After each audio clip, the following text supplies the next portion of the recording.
go ahead and get on with it. So if you guys remember what we talked about yesterday, I introduced regular Markov chains and stable vectors and state vectors. And where I left off yesterday was sort of solving, how are we going to solve for the stable vector? So let me just remind you real quick. This is all just from yesterday. So a Markov chain is regular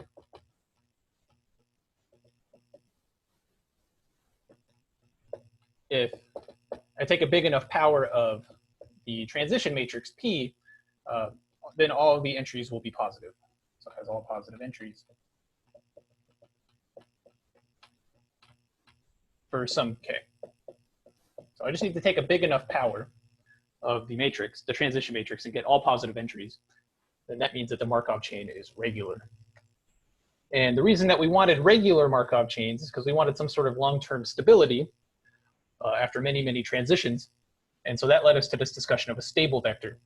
And when I first introduced the stable vector, I gave this sort of abstract definition that was kind of weird that said, over a long period of time, the state vectors, which remember by this formula, I get the state vectors by repeatedly multiplying some initial state vector by powers of the transition matrix. The statement of for the stable vector was that for really big values of K, these state vectors will start to approximate the stable vector really closely. They will start looking more and more like the stable vector. And it's interesting that that's a thing that is true, but it's not entirely useful for calculations. And for us, we have a much more useful definition for the stable vector for calculations, which we'll see today. I'll show you how to calculate with it. We have the stable vector W is a probability vector so that W times the transition matrix P is just equal to W itself. And so this is going to be, we could basically take this as our definition of the stable vector for purposes in this class.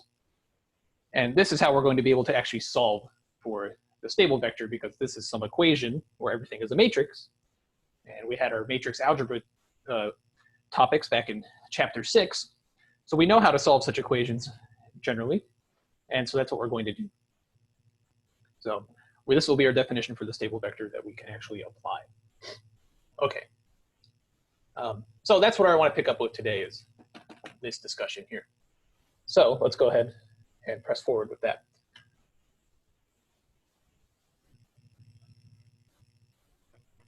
So the big question is, given a regular Markov chain,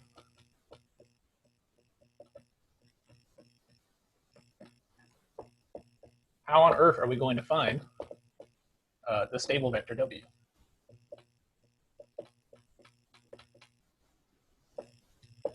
That is our goal. How do I find W if I just give you a regular Markov chain? I should maybe point out one thing that it could happen is, you could be asked, here is just some Markov chain, and you don't know if it's regular or not. And I might ask, find the stable vector. Remember that stable vector only makes sense for a regular Markov chain. So if you're not told that your Markov chain is regular, you better check. And so you better take some powers and see if you get all entries to be positive after a while to make sure that it is regular. Otherwise, you'll be wasting your time. If it's not a regular Markov chain, there is no stable vector. So there's no point in looking for the stable vector, right? So it's just something to keep in mind. I think most problems that you guys encounter in this class will know that it's regular from the get-go, and so you'll just have to find a stable vector. But just something to keep in mind. This only applies to regular Markov chains. So anyway, how are we going to find the stable vector if a Markov chain is regular? And here's how. We're going to start from this equation. It's WP equals W. We're going to start from here because we know this is true, because this is basically our definition of a stable vector, is that it satisfies this equation. And P is just a transition matrix for the Markov chain. Okay, so where do I go from here? This doesn't tell me anything really useful yet. Let's start simplifying this and writing out some equations from this. So what am I going to do first? Well, I'm basically trying to solve for W. So maybe let's mess with this a little bit, make it look a little nicer, a little more solvable. And oh, sorry, I wrote P here. This should be W. So this is our equation for stable vectors. Sorry, I wrote the wrong letter. So this is where we're working from. I want to solve this for W if I can. And so maybe the first thing I need to do is get all the W's together on one side of the equation. So let's go ahead and do that. I'm going to subtract W from both sides. So we're going to get WP minus W equals 0. And just keep in mind that everything here is a matrix. So this 0 is the 0 matrix, aka it's the matrix of the appropriate dimension whose entries are just all 0. Every entry of this matrix is 0. But I'm just going to write a big 0 for convenience. So we get this equation here, just subtracting W from both sides. Next, we're going to use a trick that we've used before. We're going to factor. I have a W in this term, and I have a W in this term. So I can factor out that common W, like so. W times P minus, if I remove W from this, all that's left over is the identity matrix. And so I get this. So W times P minus the identity matrix equals 0. Okay. So this is my equation. And actually, we're basically going to stop here as far as solving goes, solving out this form of the equation. And we are going to use this to get the job done from here. There's sort of an issue. You might ask, like, why don't I divide both sides by P minus I or something to get W by itself? If I were able to do that, so here's one issue that might arise. I don't know necessarily that P minus I has an inverse. So remember, with matrices, when we divide, what I'm really doing is multiplying by an inverse of a matrix. But we know from experience that not every matrix has an inverse. Some of them do not have inverses. And it might be that maybe P minus I doesn't have an inverse, in which case I can't multiply both sides by the inverse. I can't really divide by this and move it over here. So I can't always do that. If I could, then what do I know? Well, then W would just be 0. But W can't be the 0 matrix because it's a probability vector. So remember that if W has entries W1 all the way up to Wn or whatever, that the sum of those entries has to be 1. And so if they're going to add up to something that's not 0, then they can't all be 0. So that wouldn't make sense. So I'm basically going to stop here and not try to divide by P minus I or anything. We're going to say this is good enough. This is the best I can do, because otherwise weird stuff happens that will contradict what should happen in this probability setup. So this will be our guiding equation here. So we went from this to this, and this is what we're going to now use to solve for W. Okay. Now, so this is what we want to have in mind when I solve for W. And how am I going to use this to actually solve for W now? I can't like divide by P minus I or anything. We're going to have to get down into some nitty-gritty details. And we're going to have to dust off our row reduction techniques, more or less. We're going to have to get good at, we're going to have to remember how to solve systems of equations, which often meant using matrices to solve a system of equations. So that's what we're going to do here. And I'm going to show you exactly what I mean. But instead of trying to do it really abstractly for just the general example, I'm going to do a specific example or two to demonstrate how this is going to work. So the same overall procedure that I'm about to show you, I mean, it'll work basically in every example, but I'm going to do it on some specific examples, because otherwise I think this sort of abstract notation will start cluttering things up and it'll be harder to follow. So let's do a specific example to illustrate the process. Okay, and we'll use our old favorite example that I keep using, which is this weather example. So if you guys remember, here's our matrix for that example.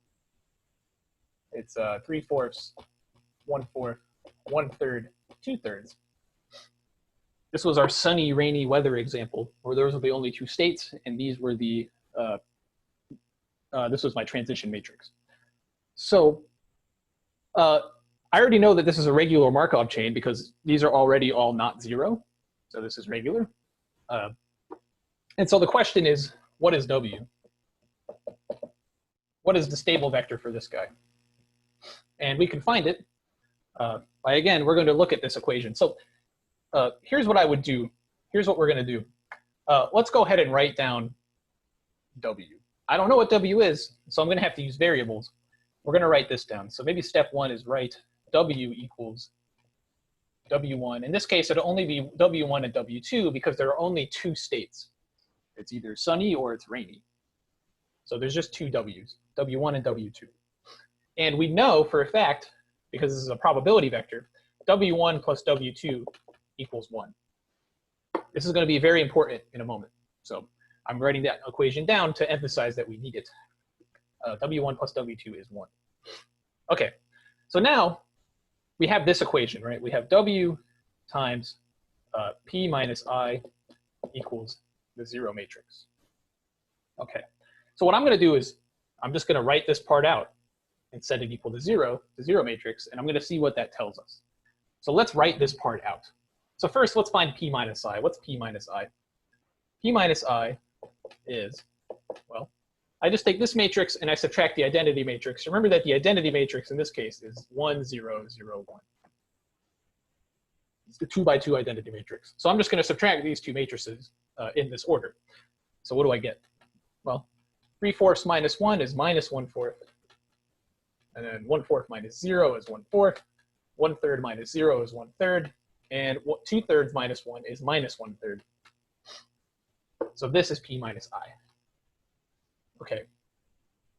So now I need to take W and multiply it with P minus I. I'll do that up here. So what's W times P minus I? That's W1, W2 times this matrix that I just found. This, P minus I matrix. So I'm just going to carry out this matrix multiplication. So I'm taking this row times the columns of this matrix. I'm going to get another row vector. And here are the entries. And maybe I'll give myself a little more room so I can write it neatly. So I'm going to take W1 times minus 1/4 plus W2 times 1/3. So that's like minus 1/4 W1 plus 1/3 W2. And then the second entry is going to be W1 times 1/4 plus W2 times negative 1/3. So that's like, I'm kind of messing up my, let's do it this way, 1/4 W1 minus 1/3 W2. Okay.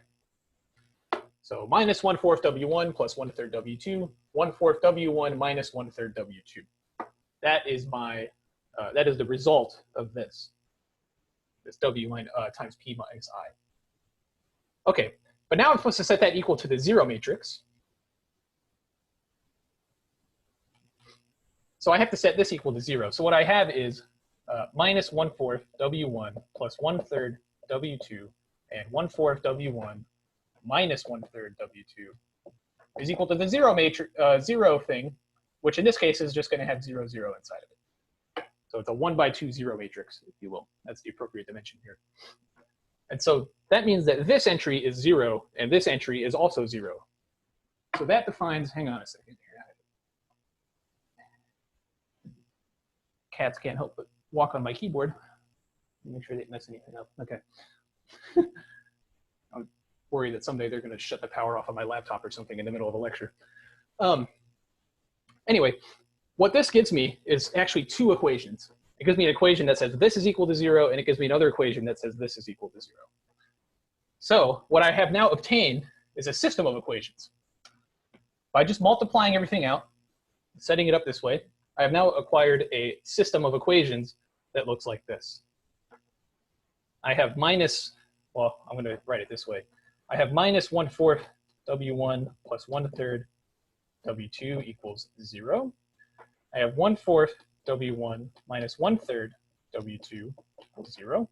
Again, that's just from this line here. Setting this equal to this gives me these two equations. And I have one more equation that we can't forget about. Because I have to specify the fact that W is a probability vector, I need that equation that says that W1 plus W2 equals 1. So we can't forget to include this one. You always have to include this one because we need W to be a probability vector, and that's exactly what this equation says. That when I add up those two things, I get 1.